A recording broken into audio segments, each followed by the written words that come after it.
For those of you that your pastor or Christian leader is telling you to abstain from the vote because there's no one that represents purely your convictions, I would say that is ridiculous. Because if God's people don't vote, it's not going to get better. And if God's people aren't involved, that means the only people making the decisions do not have the Spirit of God and are not loyal to Jesus Christ. As well, for some Christians who are saying, I don't like the personality of Donald Trump or perhaps J.D. Vance, what we're looking for is policy and leadership. If you're looking for personality, that's good to choose for your friend-in-chief, not your commander-in-chief. When you're voting for someone, you're taking the best of two options.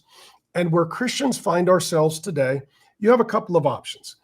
You can go full-blown woke apostate, pro-death, and vote for Kamala Harris. I would strongly encourage you not to do that. Number two, you can do like the Anabaptists, and you can abstain from politics, the election, and the process of voting. And then you are not involved, and God's people are vacating an opportunity to represent Jesus Christ and his sovereign lordship over all spheres of society.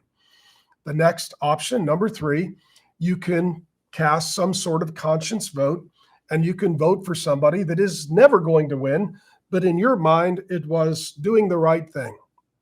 Or you can plug your nose, head into the ballot booth, and you can vote, and you can take the best of two options. What I would say is this: I do not see how, though Kamala Harris and Tim Walz profess to be Christians, that they actually are living out Christian values. They are both pro-death, anti-family, and their policies are not commensurate with biblical worldview. On the other side, we do at least know that J.D. Vance, by all accounts, is a believer in Jesus Christ, is a Christian, and does hold to a biblical worldview. So you're 0 for 2, and here we at least have one guy who's on Team Jesus, is going to open the Bible, pray, and has some understanding of the ministry of the Holy Spirit to lead and guide him. All other things being equal, I would say, not only look at the policies, also look at the person who seems to have the only functional relationship with God. And if you are a Christian, that is your choice. Now, that being said as well, check my notes quickly. The issue really is family.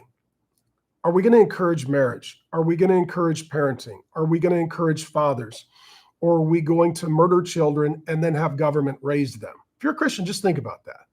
Do you really want the government more involved in the lives of children? Have you seen public education and indoctrination and sexualization that leads to mutilation? Do you really want the government setting up childcare and daycare? Do you really want the government determining what is taught to and who is overseeing? Do you really want the same government that is promoting just wild transgenderism and diversity, equity, and inclusion, then choosing who's going to be playing with 3-year-olds and teaching and instructing and modeling them? This is mind-melting. And do you really think that there's anything that the government can do efficiently or more efficiently than a family? And at the end of the day, I'm a grandpa. My 4th grandkid is due any day. You know what? If our kids need childcare, I'm in, because I'm grandpa. And grandma is in. And when we remove the need for the family, we are dishonoring God, we are enlarging government, and we are devastating generations, and we're creating dependency, because what we're telling children is, you're of no value, we will kill you.